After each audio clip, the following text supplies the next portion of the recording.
So anyway, these cymbals, I don't really have a good name for this particular cymbal module, but this is also a very fun one to play. So as a little, before I get into these cymbals, as a little bit of a backstory. So Sabian at one point came out with this whole range of cymbals that they called Big and Ugly.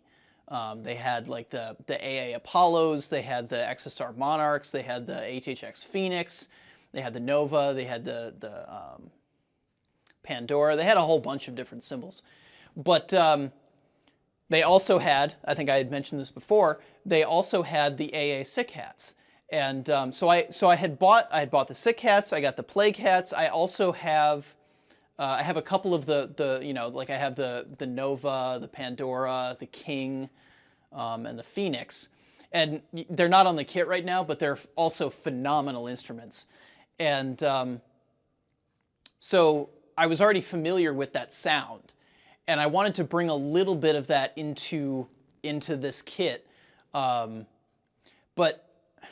I already have a whole selection of very large 22-inch type ride cymbals, so I wasn't looking for quite that sound. And so I wound up, this cymbal here is actually a duplicate of the HH Plague Hat bottom. So it's another 18-inch HH hammered, not lathed, top or bottom crash cymbal. And the sound kind of reminds me of, it's almost like a Small and Ugly cymbal, if that makes any sense. So it's very dark, it's very smoky, it doesn't really open up.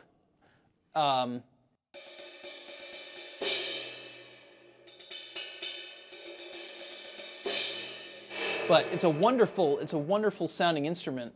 And then also, on the left side we have the 20-inch HH Garage Ride, which was originally made for Klaus Hessler. Same thing, it's HH hammering. It's not lathed, top or bottom.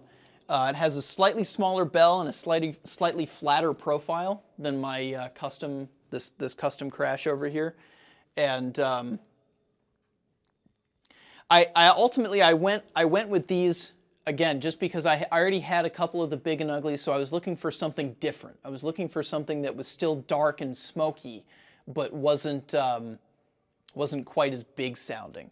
And these fit the bill perfectly. And so I use them a lot. I can use them as rides. Sometimes if I need something that has more spread than a hi-hat, but needs to have less spread than any of my other rides, then I would use one or both of these. But I also use them as crash cymbals, particularly like in the Herd of Bison song, The Journey in the verses. Also in the Awakening during the E-flat minor verse where the sing rapping is going on.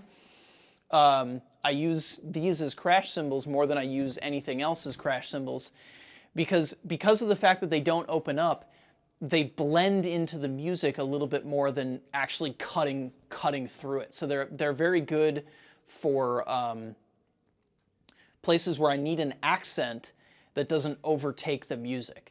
And so the Journey verses being a perfect example of that, and also the E-flat minor verse of the Awakening, where it's very contemplative. I think I've described that before. Those two sections make really good use of those two cymbals. Beyond that, I also use them in the Inferior song Doorway in the bridge section. Again, that's another pretty contemplative part of the music, so I use these for accents. Also in the Inferior song Tetiarawa, during the verses I use these. Yeah, I think those are pretty self-explanatory. And I think we'll be checking out the Awakening. So here we go.